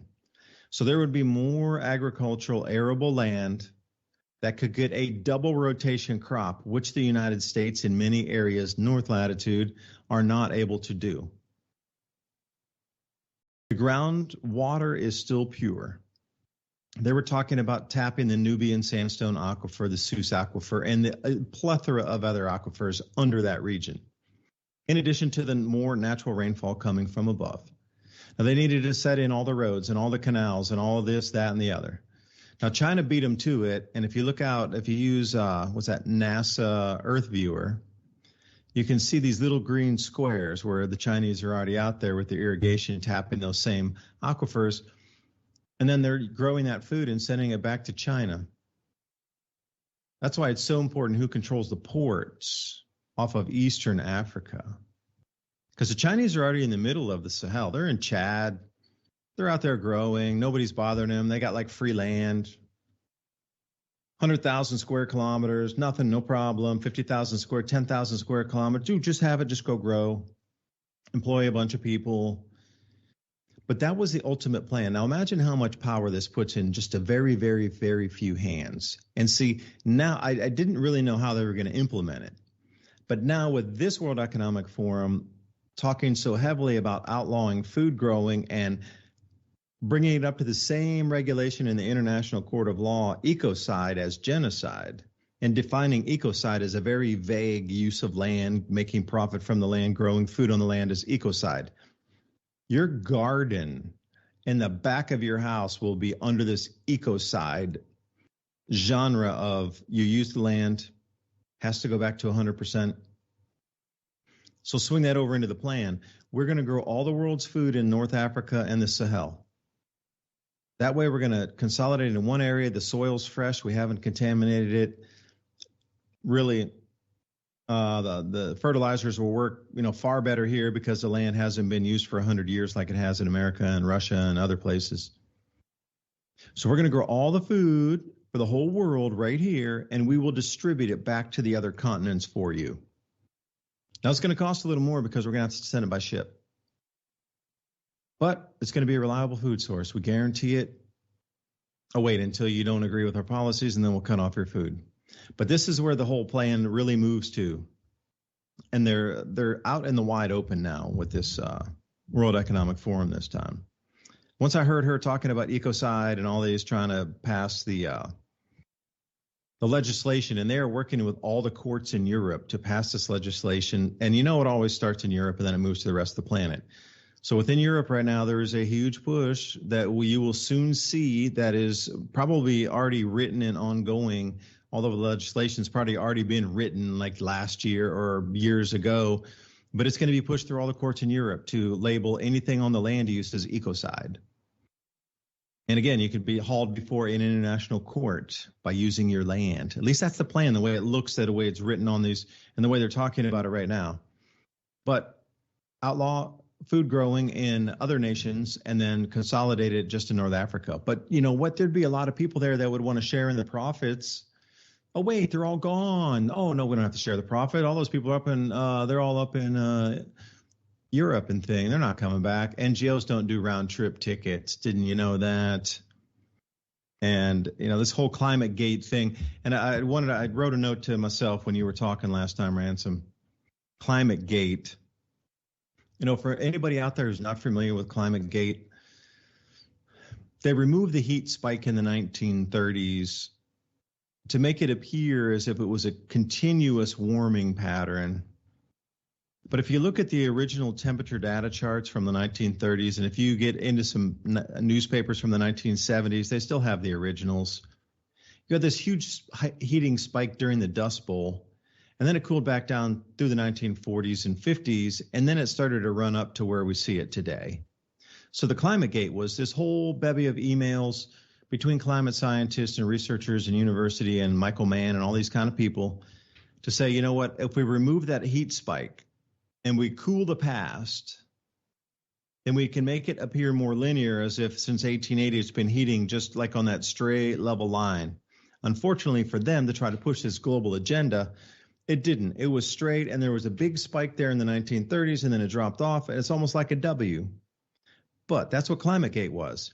Is now these new temperature data sets. Tony Heller's very good at picking them out. Jennifer Morrissey is another one that's very good at picking them out. Michael Moore picks them out all the time. Ben Davidson over there at Suspicious Observer is always throwing that stuff against the wall.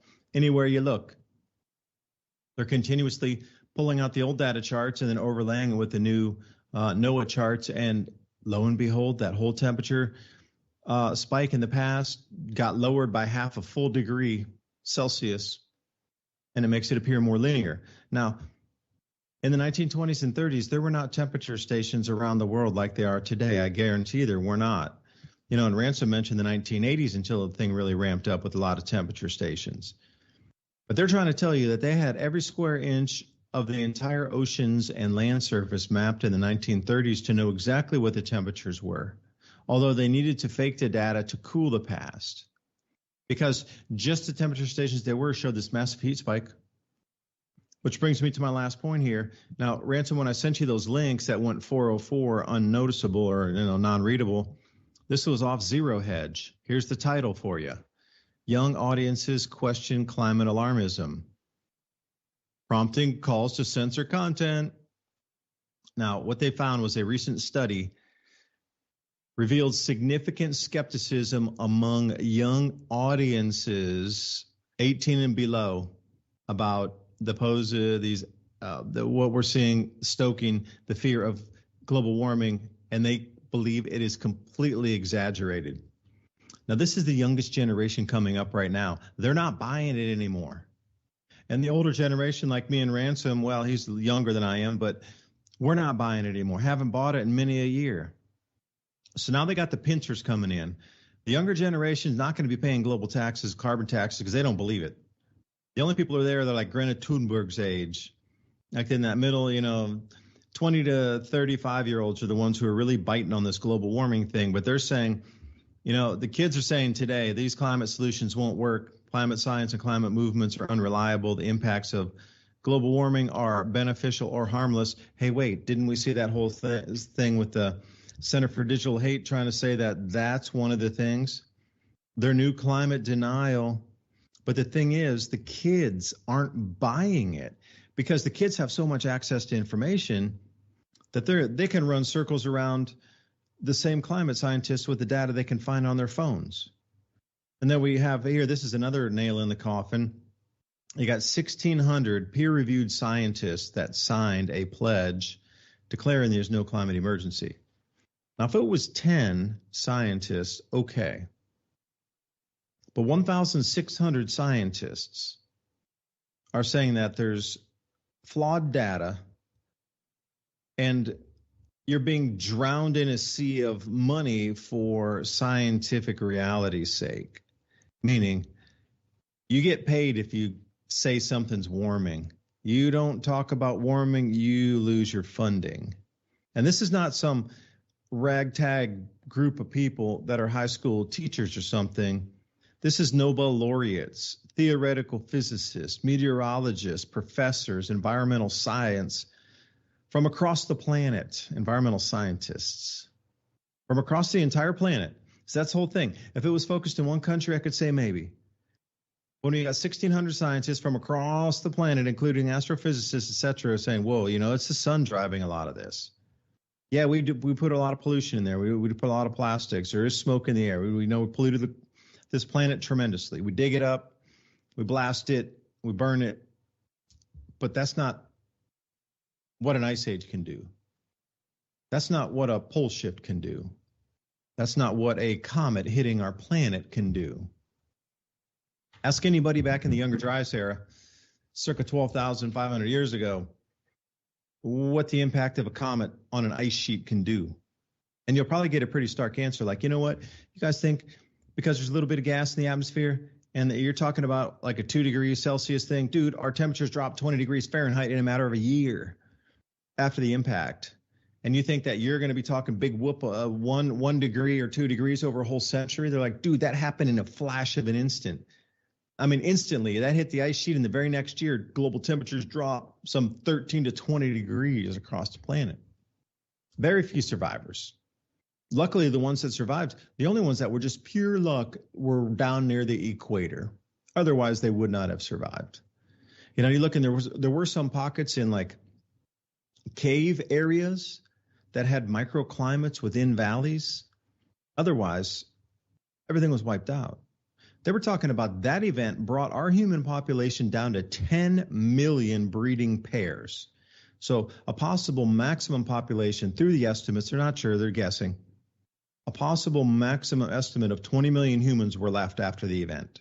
20 million, that's it. And though they found themselves and then they started to reproduce. So then that goes the whole full circle. Here we're at 8 billion people again. So Ransom, I'll pose the question to you. Like, what does this World Economic Forum see coming that's going to get such a cataclysmic event that it's going to bring us down to mere 10 millions of humans again? And, with genetic engineering and thing, are we going to see orphan trains pop up and they're kind of just being driven out of the laboratories and full of just to repopulate the cities like we see all these images of the mud flood and this sort of thing back in the past? I don't know. But there's a lot of similarities circling into, it seems like a cycle to me.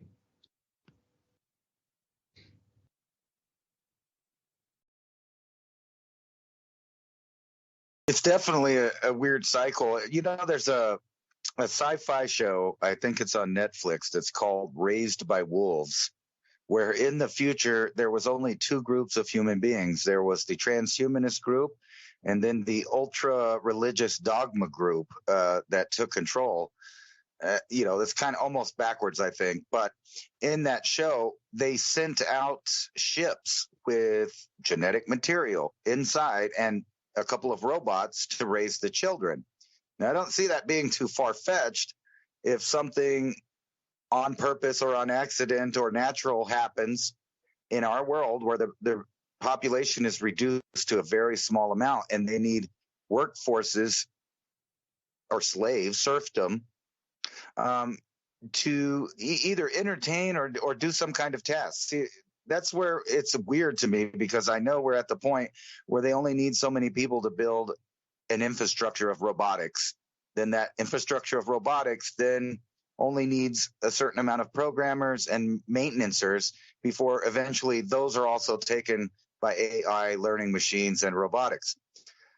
As far as the cycles go, it's very easy for me to see what's coming next. And I want to give you an example of how two, maybe not connected articles are directly connected, or maybe even three.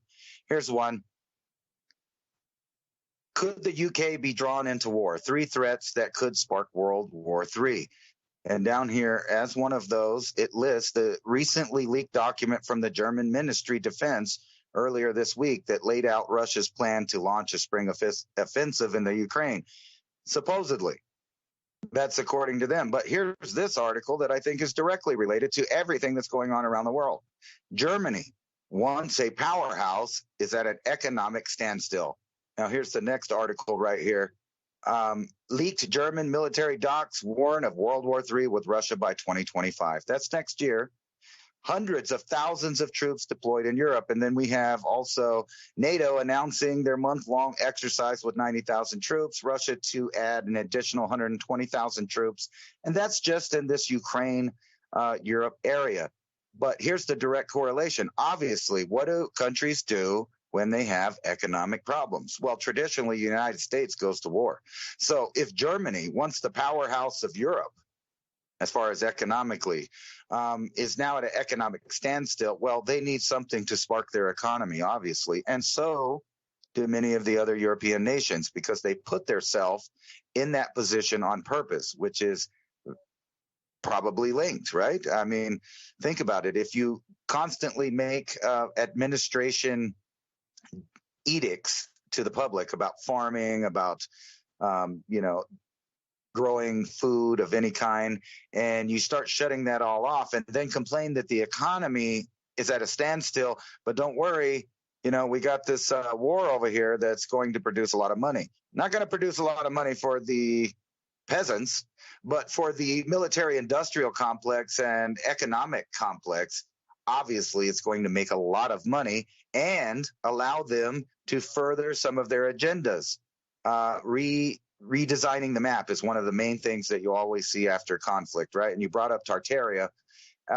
That's exactly what's about to happen. I could guarantee you that in 25 years, the map of the world is not going to be the map that you learned in school. And matter of fact, probably if you're my age, the map that you learned in elementary school is already not the map of the world, because there's been, breakaway countries, new countries forming, like Ukraine, for example. That's always been considered Russia for like 900 years, basically. Now we're having a world dispute on whether or not it's Russian territory. We all know that we made a deal with Russia, NATO did, to not advance our military bases towards their border. Yet, in the past 20 years, that's exactly what we've done, all the way to the point where we're in 2014, when we had the color revolution in Ukraine, led by neo-Nazis that took control of the government there in 2014. And then you fast forward to now, and we have that country being a proxy for the entire world to start off World War III, one of many proxies. Obviously, another is in the Middle East. You have Yemen, Oman, Gaza, Israel, Saudi Arabia, Iran, Iraq, all potentially going to be sucked into a conflict there. And that seems to be the script that we're playing. It doesn't seem like some of these countries have any benefit in attacking the U.S., yet they continue to do it, which makes me think that we have proxy actors on their side of things, or provocateurs or assets, or whatever you want to call it, not unlike other countries in the past. We've had a lot of interference. It's well known in Iran, a lot of interference in Iraq through the decades. Well known, well documented, and we're seeing that plan come to fruition now. Just like General Gates said, they were going to knock down 7 countries, invade them. They've done that. Now we're seeing the after effects of that plan from the Project for a New American Century. And now they don't hide it in little think tanks anymore. We have it on the world stage right in your face at the World Economic Forum, where they're telling you that they are going to reduce the population on top of it already being naturally, progressively plateauing and then reducing on its own, and that they're going to push new ideas of transhumanism, stop people from eating meat. And think about that. If you've studied the evolution, I kind of use that word widely, or the history of how we came to be, meat is a major part of that. The big brain event that they talk about is directly correlated to us eating meat that allowed us to progress into the species that we are today, the consumption of meat.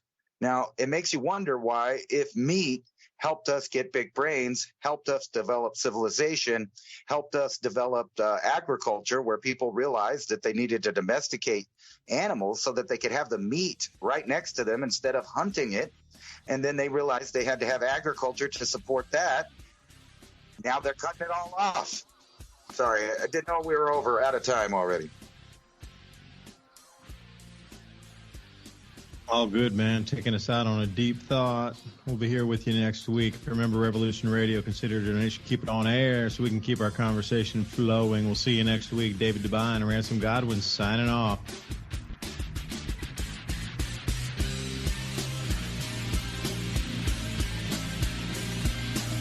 Yeah.